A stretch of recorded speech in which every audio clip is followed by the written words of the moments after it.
She was soaking wet, standing at my door at 2 a.m., mascara running down her face like black rivers of despair. I didn't know who she was. Just another lost soul in the storm, but something in her eyes made me open that door wider than I'd opened it for anyone in years. You know that moment when your gut tells you to do something that makes no logical sense? That split second when humanity overrides fear. This was that moment. The rain was hammering down so hard it sounded like the sky was trying to break through my roof. She didn't say a word at first, just stood there shivering, her expensive coat doing nothing against the kind of cold that seeps into your bones. I could have closed the door. Most people would have. After all, we live in a world where opening your door to a stranger at night is considered foolish, dangerous even. But there was something about the way she held herself. Broken but not defeated. Lost but not hopeless. "Please," she finally whispered. And that single word carried more weight than any speech I'd ever heard. I stepped aside. She walked in, bringing the storm with her. You see, kindness is a funny thing. We think it costs us something: time, energy, safety, comfort. But what if I told you that the real cost of kindness is what happens when we withhold it? That night, as this stranger dripped rainwater onto my worn carpet, I remembered my grandmother's words. "The universe keeps a ledger," she used to say. "Every act of kindness, every moment of cruelty, it's all written down somewhere." I didn't believe her then. I was young, cynical, convinced that the world was a cold machine that rewarded the ruthless and punished the gentle. But standing there, watching this woman try to stop shaking, something shifted in me. I grabbed a towel from the bathroom, one of the good ones I usually saved for guests who never came. Have you ever noticed how the moments that change us most often arrive disguised as inconveniences? Like unexpected rain, like strangers at the door, like opportunities to choose between who we've been and who we could become. If this story resonates with you, if you've ever wondered about the power of a single act of kindness, hit that subscribe button and join our community of believers in human connection. "Thank you," she said, wrapping the towel around her shoulders like armor against the world. I made her tea. Not because I'm some kind of saint, but because it's what you do when someone is falling apart in your living room. You make tea. You offer warmth in a cup and hope it's enough. She held that mug like it was the first kind thing anyone had done for her in months. Maybe it was. "I'm sorry," she kept saying. "I'm so sorry for intruding. I couldn't." Her voice broke, and with it something in me broke too. How many times do we walk past someone who's drowning in plain sight? How often do we see the signs, the forced smiles, the tired eyes, the shoulders that carry too much weight, and choose to look away? We tell ourselves it's not our problem. We tell ourselves we can't save everyone. And we're right. We can't save everyone. But what about someone? What about the person right in front of us, shivering in our doorway, asking for nothing more than a moment of shelter from the storm? She started to talk then, words tumbling out like water breaking through a dam, about the meeting that went wrong, about the accusations that weren't true, about how she'd lost everything in a single day, her reputation, her purpose, her sense of who she was. I didn't interrupt. Sometimes the greatest gift you can give someone is your silence, your presence, your willingness to witness their pain without trying to fix it. 3 hours passed. The storm outside began to calm, but the storm inside my small apartment was just beginning to reveal its true nature. She looked at me with eyes that had seen too much and asked a question that still haunts me. "Why did you let me in?" Why indeed? I could have given her the easy answer, that it was the right thing to do, that anyone would have done the same. But we both knew that wasn't true. Most doors would have remained closed. Most people would have peered through the peephole and pretended they weren't home. "Because," I said slowly, searching for words that could capture what I barely understood myself, "I've been caught in storms before, and I remember what it felt like when every door was closed." She nodded, and in that nod was a universe of understanding. You see, we all carry our storms inside us. Some are hurricanes of grief that tear through everything we thought we knew. Some are quiet rains of disappointment that erode our dreams drop by drop.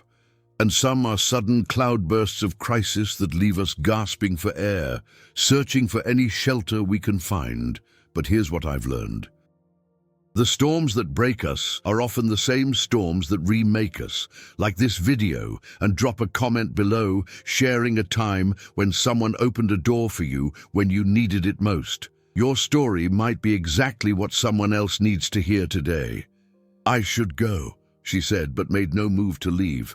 The rain had stopped, but neither of us acknowledged it. That's when she told me about the briefcase. "I wasn't supposed to have it," she said, her fingers tracing the rim of the now empty mug. "But when everything fell apart, when they were accusing me of things I didn't do, I grabbed it. Evidence.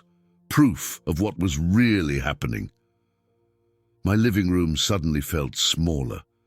What had I invited into my home?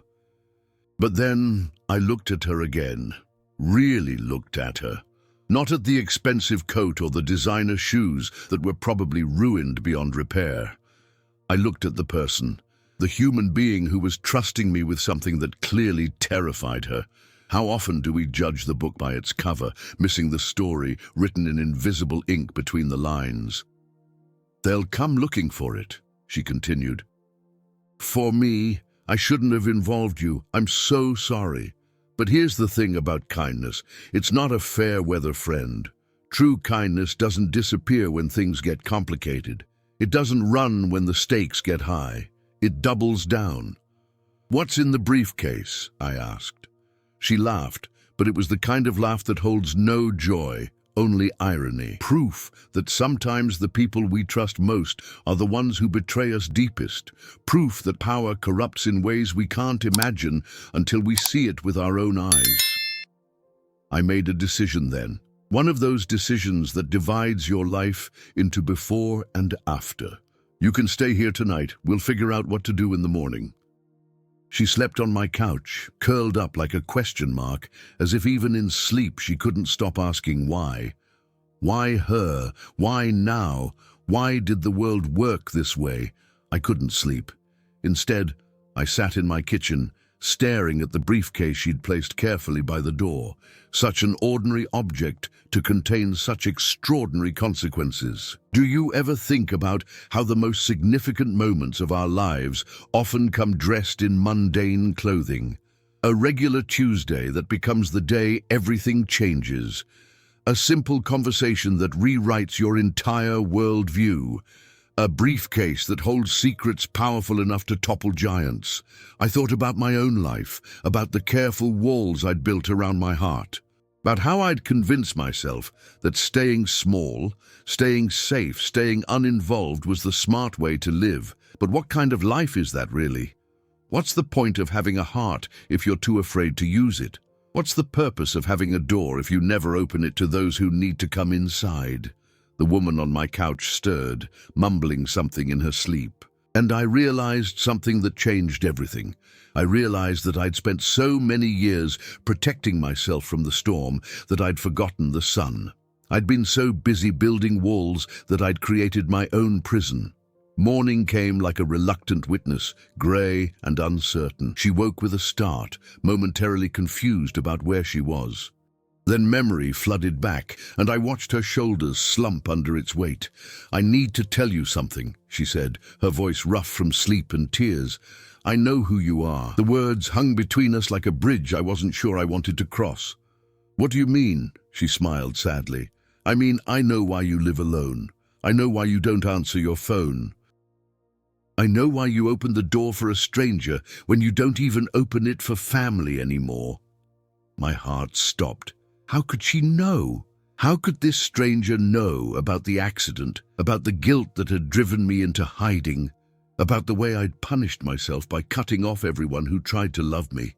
"I recognize the look," she said simply. "The same one I see in the mirror. The look of someone who's running from a past they can't outrun." And there it was. The truth laid bare in my small kitchen, served alongside yesterday's reheated coffee. We weren't strangers at all. We were members of the same invisible club, the walking wounded, the guilt carriers, the ones who'd learned to mistake isolation for safety. Share this video with someone who needs to hear this message. Sometimes the most powerful thing we can do is let others know they're not alone in their storms. Your brother, she said gently. He talked about you all the time. The mug slipped from my hands, shattering on the floor like my carefully constructed walls. My brother, the one I'd failed to save. The one whose calls I'd ignored that night because I was too busy, too important, too sure there would be another chance. There's always another chance, until there isn't. He was my advisor, she continued, stepping carefully around the broken ceramic. Before the accident, he used to say you were the bravest person he knew. Brave. What a joke. I'd been hiding for 3 years, convinced that if I'd just answered the phone, if I'd just been there, if I'd just been the sister he needed, he'd still be alive. He left me something, she said, reaching into her coat pocket. Asked me to give it to you if anything ever happened to him. I've been carrying it ever since, not knowing how to find you. And then last night, the universe had conspired to bring us together. 2 broken people in a storm, each carrying pieces of the same puzzle. She handed me an envelope, worn soft from being carried for so long. My name was written on it in his handwriting, and seeing it was like being struck by lightning. Inside was a single photo, the 2 of us as kids, covered in mud, grinning at the camera after a day of building forts in the rain. On the back he'd written, "She always knew how to find joy in the storm. Help her remember." I sobbed then, really sobbed. The kind of crying that comes from so deep inside, you're not sure it will ever stop. And she held me, this stranger who wasn't a stranger, this woman who'd brought my brother back to me in the most unexpected way. "The briefcase," I said when I could finally speak again. "It's connected to him, isn't it?" She nodded slowly. "He was investigating something before he died. Something about funds being diverted, about people in power taking advantage of programs meant to help those who couldn't help themselves. My brother, the eternal idealist, always fighting for the underdog, always believing the world could be better than it was. They made it look like an accident," she whispered. "But he knew they were closing in. That's why he gave me the envelope, made me promise to find you if anything happened." The room spun. Everything I thought I knew about that night, about my guilt, about my failure, it all shifted like sand beneath my feet. So when they came after me yesterday, when they accused me of the very crimes I was trying to expose, I knew I had to run. And somehow, in the storm, I ended up here, at your door. You want to know what I believe? I believe there are no accidents. I believe that sometimes the universe conspires to heal us in ways we never see coming.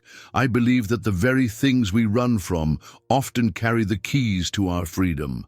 My brother hadn't died because I failed to answer the phone. He died because he'd answered a different call, the call to stand up for what's right, even when it's dangerous. And now, 3 years later, he was still fighting. Through her. Through that briefcase. Through the chance that brought her to my door. We spent the next hours going through the briefcase together. Documents, recordings, evidence of a corruption that went deeper than either of us could have imagined. Names I recognized from the news. People who smiled for cameras while stealing from those who had nothing. "We have to do something with this," I said. She looked at me, really looked at me. We. And I realized that somewhere between the tea and the tears, between the storm and the sunrise, I'd stopped being alone. "We," I confirmed. Because here's what I learned that night. Courage isn't the absence of fear. Courage is opening the door anyway.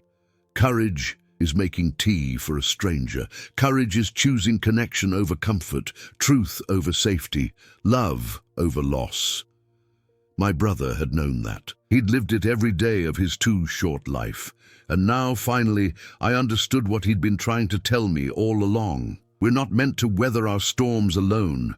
We're meant to open our doors, to share our umbrellas, to stand together against the wind and rain. The briefcase contained enough evidence to bring down some very powerful people. People who'd thought they were untouchable, unreachable, unstoppable. They'd counted on fear to keep their secrets safe. They'd counted on isolation to keep their victims silent.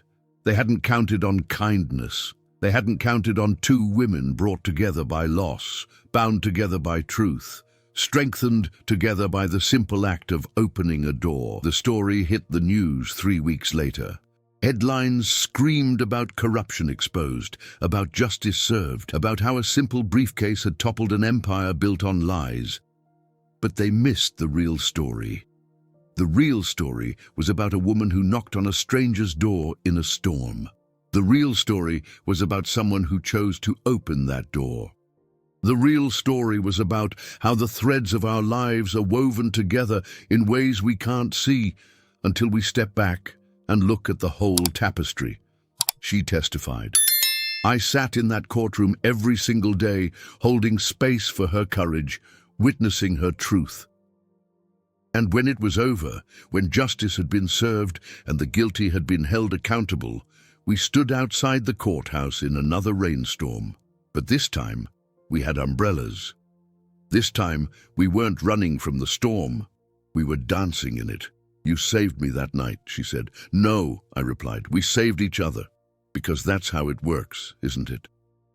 The help we give is the help we get. The doors we open for others become the doors that open for us. The kindness we show in someone else's storm becomes the shelter we find in our own. My brother knew that. He'd lived it, breathed it, died for it. And now, finally, I knew it too. They made her a minister 6 months later, Minister of Social Justice, tasked with reforming the very systems that had tried to destroy her. She called me the night before her appointment. I'm scared, she admitted. Good, I said. Fear means you're about to do something that matters. We meet for tea now, every Thursday. Sometimes we talk about the work she's doing, the changes she's making, the lives she's touching. Sometimes we talk about my brother, about the investigation that's still uncovering the depth of what he'd discovered. But mostly we talk about ordinary things, about the weather, about our favorite books, about how her garden is growing.